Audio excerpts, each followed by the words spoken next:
Greetings. Shabbat Shalom. You know, it's interesting how many of the apostles were fishermen. Now, you could tell their level of wealth by their net income. Oh. In Matthew 24:15, there's a passage regarding Daniel, and I brought that out in the morning at the Flare meeting this morning, and I'm speaking to you in 2019, the Sabbath after the American National Day of Thanksgiving, which is observed in America on the fourth Thursday in November. And one of our viewers, the family, a faithful family of viewers, the Wallaces in Montana, passed on to me that one of their daughters was driving to Thanksgiving and got involved in a traffic accident, and fortunately, she's fine. Evidently, she has a scratch, but you can just imagine it could have been a lot worse. So I was in an accident long time back where my car was totaled. I was fine, but actually I wound up with a better car than I had before. So I hope that that's the way it will work out for the Wallace family. I want to say that this time of year, as a member of God's church, I feel I have a special bond with my brothers and sisters who are commandment-keeping Christians, and I do pray during this time of year for their safety as they travel, because just by the law of averages, so many people travel this season of the year. Many of my brothers and sisters in Christ will be traveling. You don't want to call them my co-religionists, whatever you want to call them, and I feel I have a special bond with them and can pray with particular fervor for them. And so certainly there remains some time in this Thanksgiving season. Some of you will be traveling, I suppose. A lot of you maybe even tomorrow. So I certainly hope and pray that everybody can return back to where they need to go in safety. I was referring to Matthew 24:15, and as I said this morning, to those of you who saw it or will see it, Jesus Christ refers to Daniel as a prophet. Verse 15 of Matthew 24, "Therefore, when you see the abomination of desolation spoken of by Daniel the prophet standing in the holy place, whoever reads, let him understand." Then he goes on. But I'm just concerned with the fact that Daniel, frankly, has a lot to say about end-time prophecy. And the book of Daniel is like the Old Testament version of the book of Revelation. Deals with eschatology, end-time prophecy. That's true if you read the book of Daniel, and you see there's a link between Daniel and Revelation, particularly Daniel 2 and Revelation 17, Daniel 7 and Revelation 13. Today I want to talk about going beneath the surface of a prophecy of Daniel.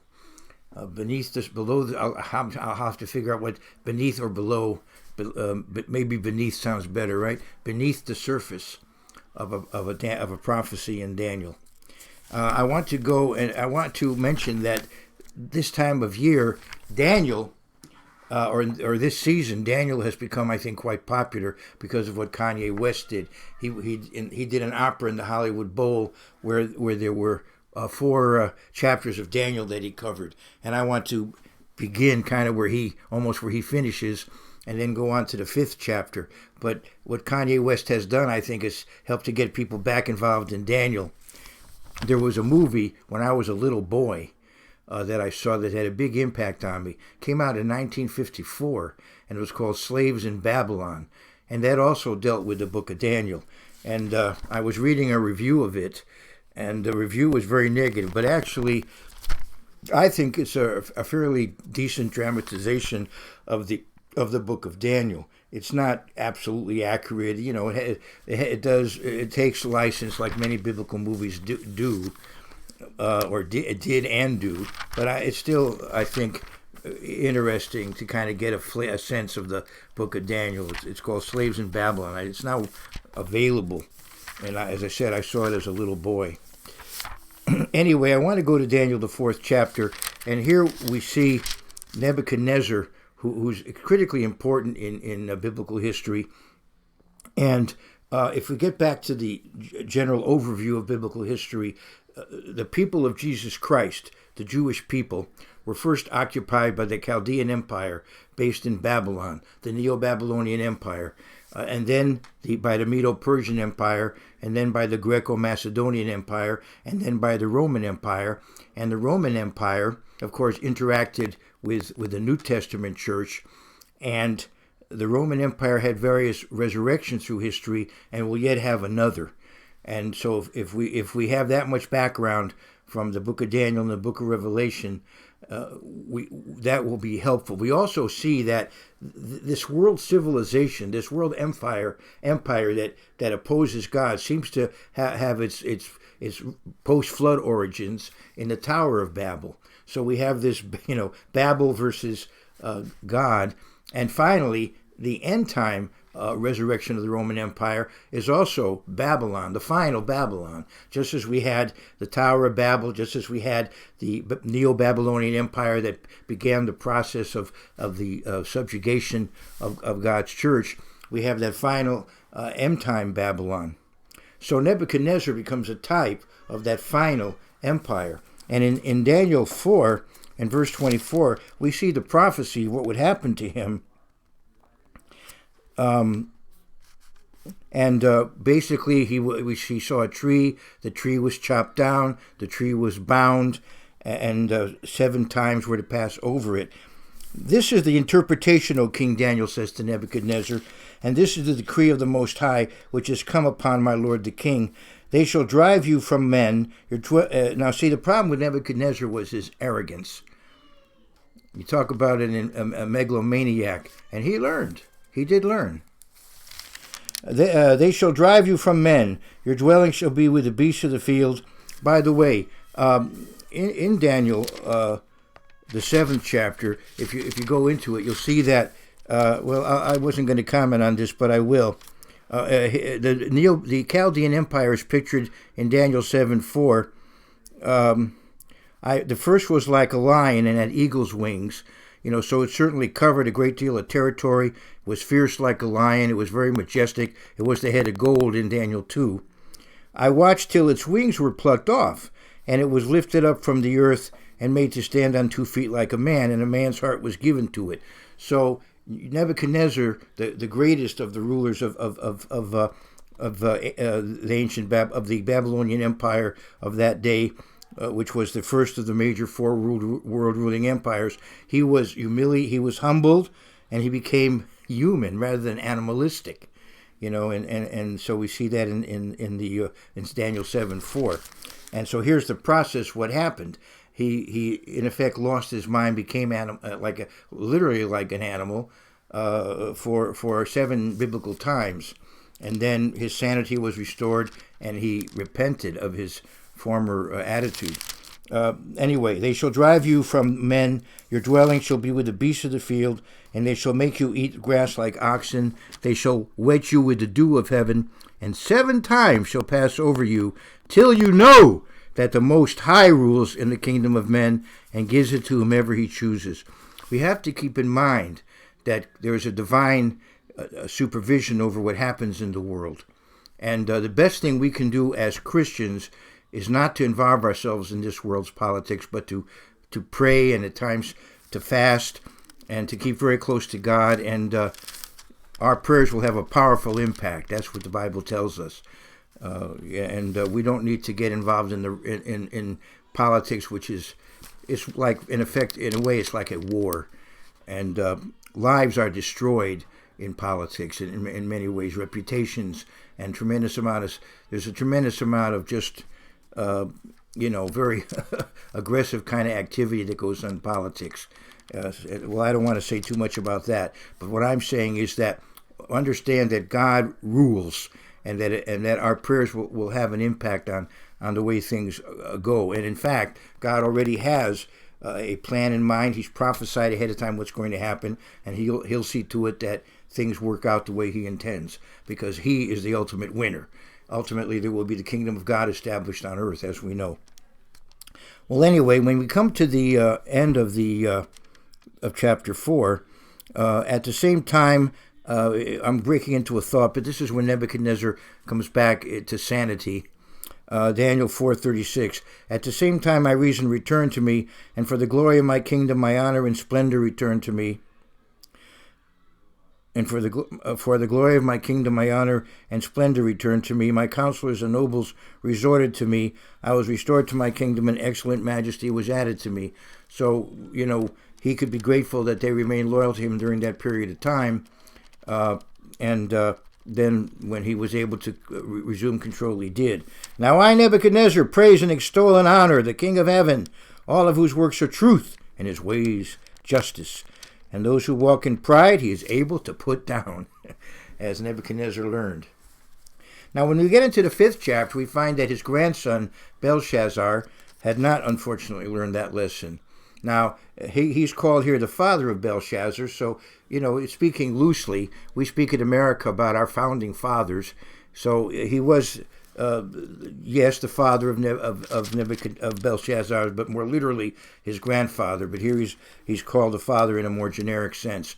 There was a Nabonidus, and evidently Nabonidus was not in Babylon directly when it fell. He had been absent earlier. Perhaps he was absent again for some other reason. And we see that when Babylon fell, Belshazzar was the one who was in charge at that time. Belshazzar the king made a great feast for 1,000 of his lords and drank wine in the presence of the 1,000. So this was evidently around the new moon of the 7th month and around the time of the Festival of Trumpets.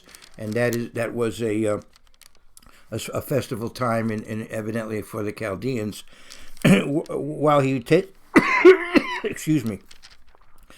tasted the wine, Belshazzar gave the command to bring the gold and silver vessels which his father Nebuchadnezzar had taken from the temple which had been in Jerusalem, that the king and his lords, his wives, and his concubines might drink from them. Then they brought the gold vessels that had been taken from the temple of the house of God, which had been in Jerusalem, and the king and his lords, his wives, and his concubines drank from them. Not obviously the right thing to do as an understatement. They drank wine and praised the gods of gold and silver, bronze, and iron, wood, and stone. Very sad. But it's interesting that gold, silver, bronze, and iron represent the 4 empires that would rule the world until the coming of Jesus Christ. And the wood and stone may represent, other nations of less biblical importance, other empires that have been around. In the same hour, the fingers of a man's hand appeared and wrote opposite the lampstand on the plaster of the wall of the king's palace. And the king saw the part of the hand that wrote, the handwriting on the wall. Now, this part is written in Aramaic. That means that Gentiles of that age could read it and understand it.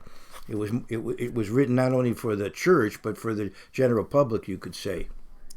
Then the king's countenance changed, and his thoughts troubled him, so that the joints of his hips were loosened, and his knees knocked against each other. The king cried aloud to bring in the astrologers, the Chaldeans, and the soothsayers.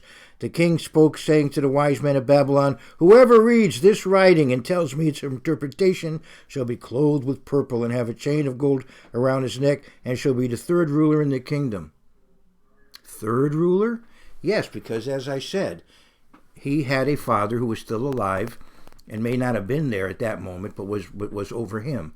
So he was king in that area, but his father Nabonidus was over him. So whoever would be next to him would be 3rd in the kingdom.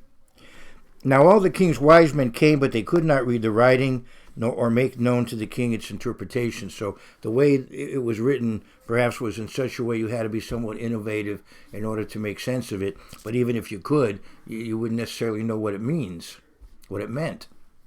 Then King Belshazzar was greatly troubled. His countenance was changed, and his lords were astonished. The queen, because of the words of the king and his lords, came to the banquet hall, and this may be his grandmother. The queen spoke, saying, "O king, live forever. Do not let your thoughts trouble you." I meant to say his mother, rather than his wife. It very possibly was his mother. Okay. The queen spoke, saying, "O king, live forever. Do not let your thoughts trouble you, nor let your countenance change. There is a man in your kingdom in whom is the spirit of the holy God, and in the days of your father," meaning his grandfather Nebuchadnezzar, "light and understanding and wisdom, like the wisdom of the gods, was found in him. And King Nebuchadnezzar, your father the king, made him chief of the magicians, astrologers, Chaldeans, and soothsayers." He had a position similar to Joseph as an Israelite ruling over Gentiles, but under the Gentile king who was virtually deified. "Inasmuch as an excellent spirit, knowledge, understanding, interpreting dreams, solving riddles, and explaining enigmas were found in this Daniel, whom the king named Belteshazzar.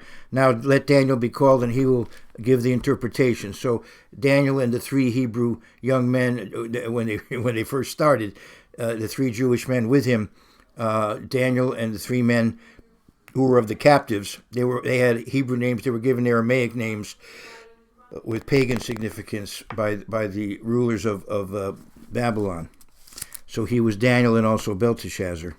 Then Daniel was brought in before the king. The king spoke and said to Daniel, "Are you that Daniel, who is one of the captives from Judah, whom my father the king brought from Judah? I have heard of you that the Spirit of God is in you, and that light and understanding and excellent wisdom are found in you. Now the wise men, the astrologers, have been brought in before me, that they should read this writing and make known to me its interpretation, but they could not give the interpretation of the thing." And that's, of course, what's critical. What does it mean? "And I have heard of you that you can give interpretations and explain enigmas. Now, if you can read the writing and make known to me the interpretation, you shall be clothed with purple and have a chain of gold around your neck, and shall be the third ruler in the kingdom."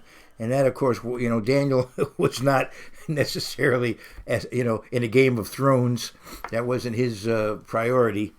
Then, this is verse 17 now. "Then Daniel answered and said before the king, Let your gifts be for yourself, and give your rewards to another.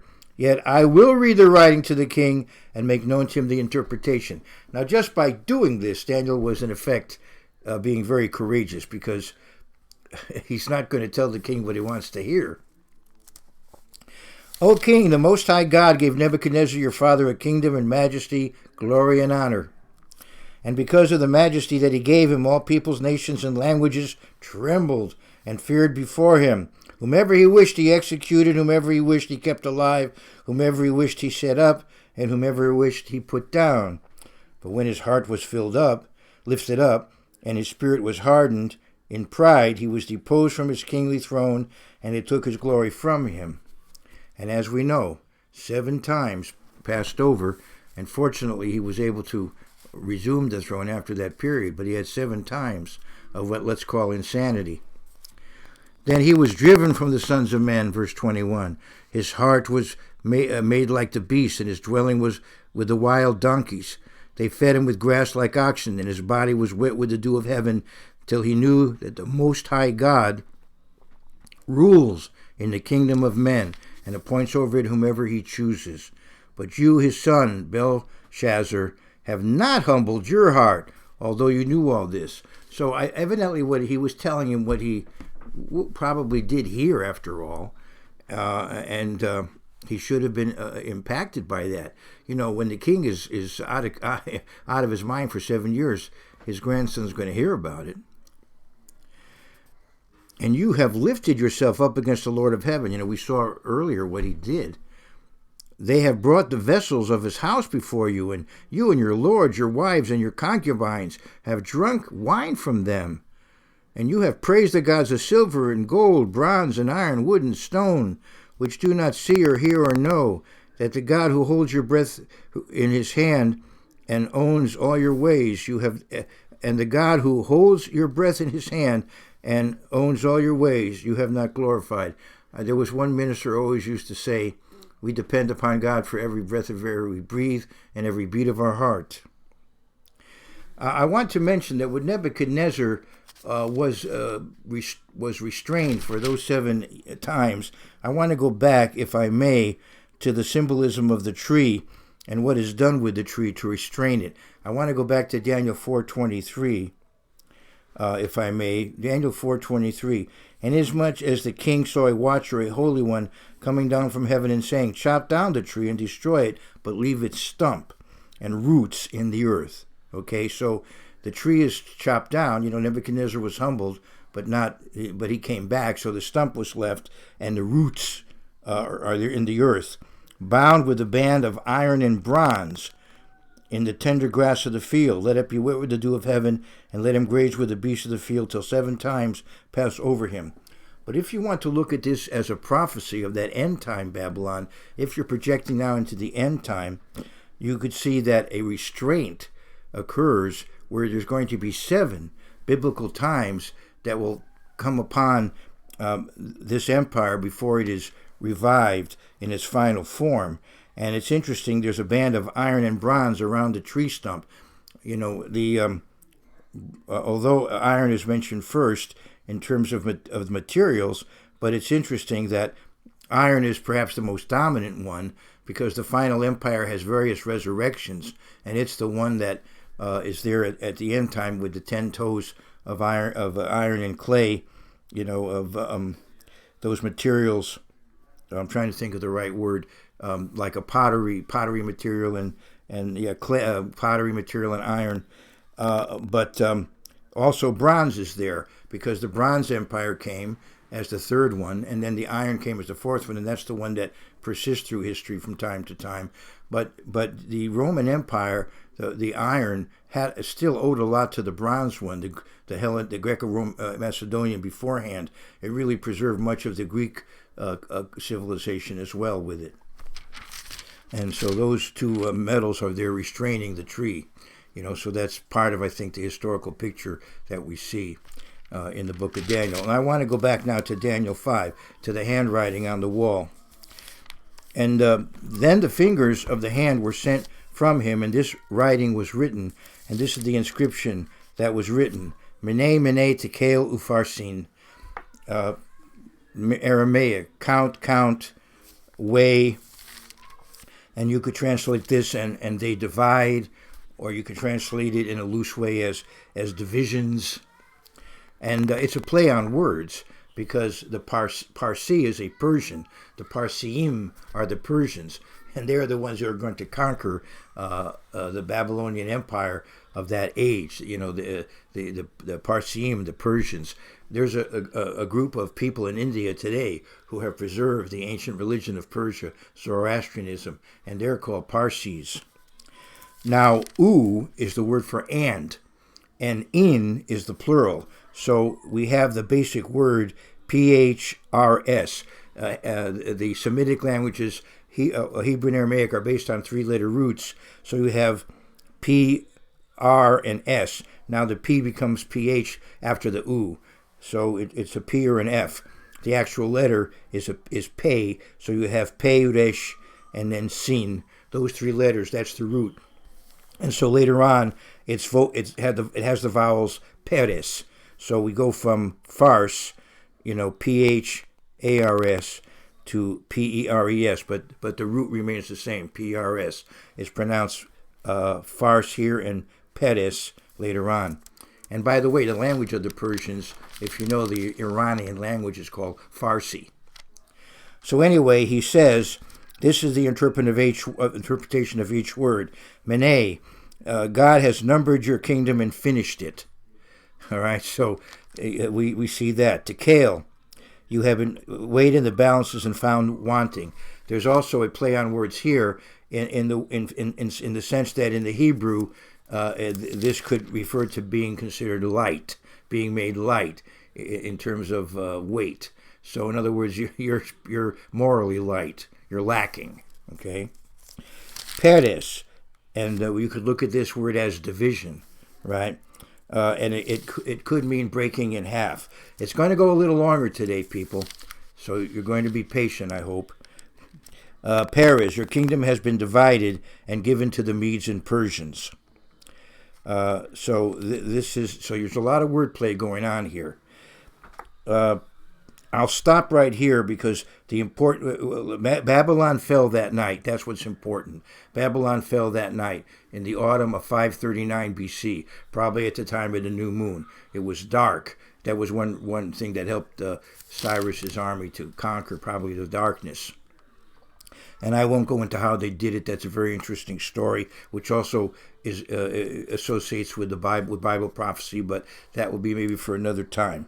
But what I want to get into today is what scholars recognize is that these are also, these words, Mene, Mene, Tekel, Upharsin, they're also word plays on coinage, on the value of metals, on money, because the Babylonian Empire was a merchandising empire, a commercial empire, and the end time Babylonian Empire will be very much a commercial empire. You can read about it in Revelation. So we have the coin, mina, or mina, and one value of the mina is 50 shekels. There was a Canaanite mina, and I think also the mina of gold particularly was 50 shekels. Now in Ezekiel 45:12, we have a mina of 60 shekels, so that I agree with, that's there in the Bible, but there's also a mina of 50 shekels. And that's of interest if you keep reading. Then we have shekel, and this is Thekel, thekel, and in Hebrew it's shekel. And even today the Israeli money is called shekels. So we have shekel. So far we have Mene, Mene, which is 100. If a mina is 50 shekels, we have 100 because we have two Mene, Mene, mina. Then we have shekels, so that's 101. And then we have Paris, which is a half of very likely a half of a shekel in this case. So we have a half of a mina, because we started out with mina, and then we have shekel, then we have Paris, half a mina. So let's take the half a mina, that's 25 shekels. So now we have 126 shekels. So besides all of the wordplay I've given you, there's also a wordplay on coinage. And if we take the value of 50 shekels to the mina, we have 126 shekels here. Are you with me on that? Now, if you go back to Exodus 30 and verse 13, Exodus 30 and verse 13, I'm going to just mention that in the middle of the verse it says a shekel is 20 gerahs. You with me? Exodus 30:13, a shekel is 20 gerahs. I want to go to Numbers 3 and verse 47. Numbers 3 and verse 47. So you can, if you want to go there. So I'm reading it so that you can see it for yourself if you're following along. Numbers 3 and verse 47.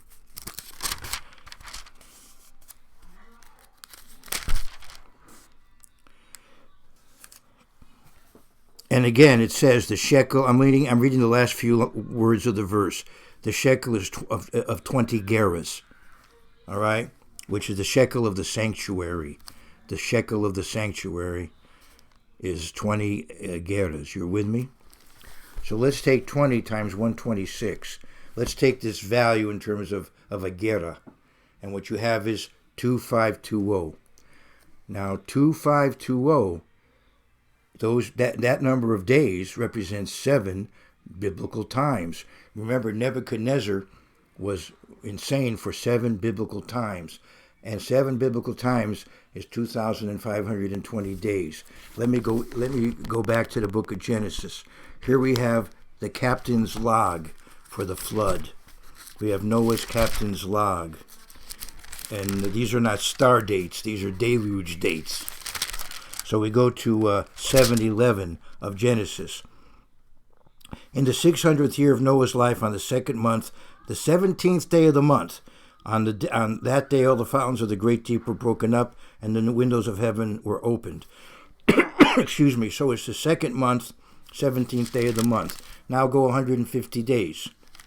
So if you have 30 days in a month and 150 days, that should be the 7th month, right? I go to because you start in the 2nd month. 2 and 5 is 7.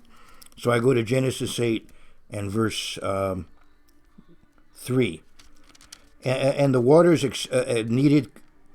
receded continually from the earth. At the end of 150 days, the water decreased. Then the ark rested in the 7th month, the 17th day of the month, on the mountains of Ararat. Now, those of you who live in California, if you've been to Glendale, which has a large Armenian community, you often hear about Mount Ararat. Anyway, we have here 150 days is 5 months. So we have 5 months of 30 days. This is evidently how Noah was counting time. And this is how prophecy counts time. It makes it easier to figure these things, to have a neat year of 360 days, 12 months of 30 days each in terms of prophecy. You with me? So now let's go to Revelation 11. Revelation 11, and we begin with the 11th, begin with the first verse there. Well, I'll go to the second, talking about the two witnesses. But leave out the court which is outside the temple, Revelation 11:2, and do not measure it, for it has been given to the Gentiles, and they will tread the holy city for 42 months. Oh, that's 3.5 years. And I will give power to my two witnesses, and they'll prophesy 1,260 days clothed in sackcloth. Oh, so that's 3.5 years, and with 30-day months, that's 1,260 days. And that would seem to be 3.5 times. Let's go to Revelation 12 and verse 6. And the woman fled into the wilderness, Revelation 12:6, where she has a place prepared by God that they should feed her 1,260 days. And later on, there's a parallel protection, which is given in terms of times. Verse 14, but the woman was given 2 wings of a great eagle, that she might fly into the wilderness to her place where she is nourished for a time and times and half a time from the presence of the serpent. So we have a parallel of 1,260 days and 3.5 times. So we seem to have a biblical time as a year of 12 months and 30 days each. And also in Revelation 13,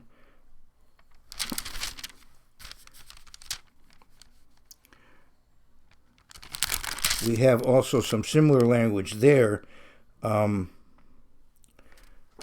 Let's go to verse 5. And he was given a mouth speaking great things and blasphemies, and he was given authority to continue for 42 months. 3.5 years, so all of these you can tie in together, and that's as much as I'm going to do for the time being. But if you tie that all in together, you see that we have 42 months, we have 1,260 days, we have 3.5 times, so we find a biblical time is a year of 360 days. 7 times, therefore, is 2,520 days. Now we know from Numbers 14:34 and Ezekiel 4:6 that there are prophecies that project into the future where a day is equal to a year in prophecy. So Daniel deals with end time prophecy as well as before, but he also deals with projecting out into the climax of human history. So if you look at this end time Babylon, you find that the first Babylonian Empire of Nebuchadnezzar is restrained for 7 biblical times. That's 2,520 years. It fell in around the time of the Feast of Trumpets of 539 BC. Now project forward 2,520 years, and if you understand how to do it, realizing there's no year 0, you go from 1 BC to 1 AD on the calendar. You come up with 1982. Now let's go to the Feast of Trumpets of 1982 and what is going on. Well, we know that a resurrected Roman Empire will be very powerful at the time that Jesus Christ returns. So you would expect it to be based, to some degree in Rome, and based upon our understanding, you would expect it to be very heavily influenced by the Roman Catholic Church. Now, when we speak of countries and religions and nations in prophecy, these are major world events that are going to occur. And obviously, it doesn't mean that we have something against any individual. For example, in the 1960s, I was in the United States, and our country was conducting a war in Vietnam. And you couldn't come to me and say, why are you doing this? Maybe it was a wonderful thing to do, or maybe it was a terrible, horrific thing to do, but the government had made that decision. So those who criticized it were not necessarily criticizing me personally. It could be my best friend and be criticizing it.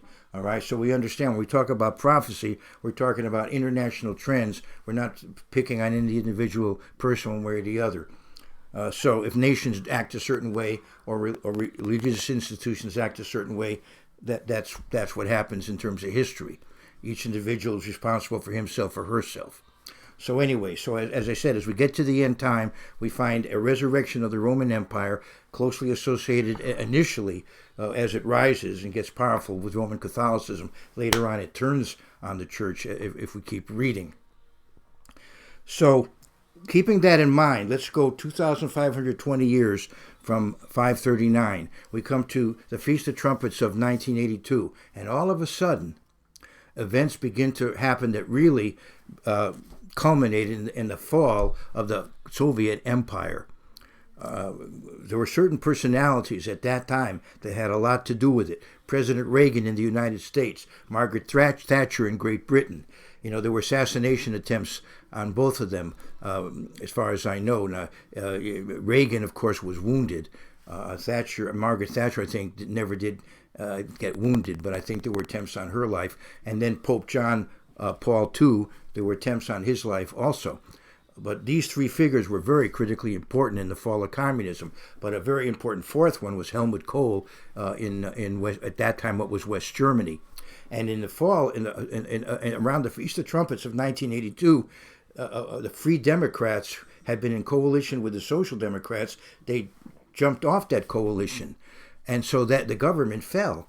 And so now the Christian Democrats were able to get together with the Free Democrats, and in October of 1982, they took power in Germany, the Christian Democrats. And so we had a very powerful force now in the heart of Europe opposing the Soviets. And it's interesting that November 10th of 1982, the Pope at that time went to Spain, and he gave a speech, and he said, "Europe, bring life to your roots." Kind of interesting. Remember that tree with the stump in the ground and the roots still there? And the Pope said to Europe, "Give life to your roots," meaning the heritage of Europe. Anyway, 7 years later, on November the 9th, almost to the day, but 7 years later, on November 9th, 1982, the Berlin Wall falls.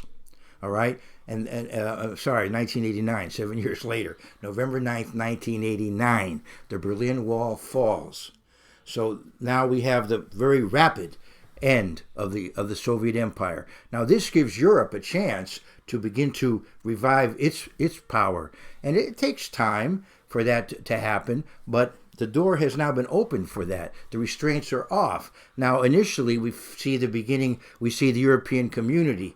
That event will very likely will break up, and some new confederation will form. And the Bible shows us a brief union of 10 dictators at the end, maybe literal kings or maybe 10 dictators, and it may represent 10 nations, or maybe some would even be groupings of nations, but 10 important rulers will come together for a brief period, and they will have some great success in the beginning, but ultimately they're going to have serious problems and ultimately come to be among those who oppose Jesus Christ at his return.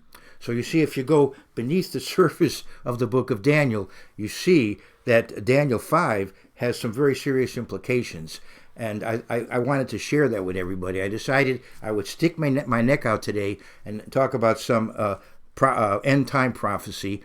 And of course, as the years go by, at some point I'll be proven right or wrong, but I wanted to get this information out there. So, as I said, it seems that this end-time empire, which will form ultimately in Europe, was restrained for 7 biblical times, but then the restraints have come off, and at some point we're going to see that revival occur. I can't tell you when. And at the moment, we may be seeing hints of that, but on the other hand, many people have even given up on that idea because it's not happening fast enough for them. Well, God is in control, and let's understand that it's for us to try to understand the Bible, not for us just to sort of push understandings and in effect, go with the flow of what seems to be the latest trends, and force them into some package. Let's step back and respect the Word of God, and let history develop as God inspires it, and let's try to understand it rather than, in effect, push it in some direction or other because we want things to happen fast.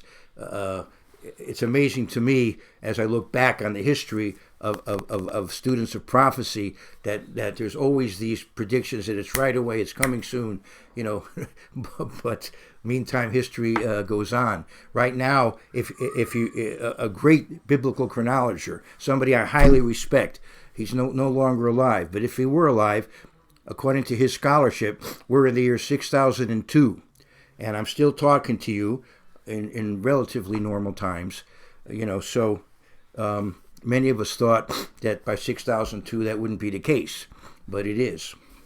But I do want to go to Revelation 19 in conclusion, and yes, I am finally coming to conclusion, but I wanted to share this information with everyone because I find it of great interest. I thought it would be helpful to share this with those who view my messages. I want to go to Revelation 19. First, let's go to Revelation 18 and realize this final end-time empire, which is a resurrection of the Roman Empire, is also called Babylon. Revelation 18, talking about an angel. And he cried mightily with a loud voice, saying, Babylon the great is fallen. And remember, Jeremiah used this language of his Babylon, where in his time, and has become a dwelling place of demons, a prison for every foul spirit, and a cage for every unclean and hated bird. And by the way, unclean animals are found in Genesis, and unclean birds are found in Revelation, so the Bible is consistent about God's dietary laws from Genesis through Revelation. That's a subject for another day. But here we have the fall of Babylon, this final Babylon. And then in Revelation 19, and these things I heard, after these things, I heard a loud voice of a great multitude in heaven saying, Alleluia! Salvation and glory and honor and power belong to the Lord our God. And if you read Revelation 19, you find the triumph of Jesus Christ, who is our personal Savior, our Lord and Master, our High Priest, and our coming King. And we can have a better understanding of end-time prophecy as we go beneath the surface of a prophecy of Daniel. All the best to you and yours.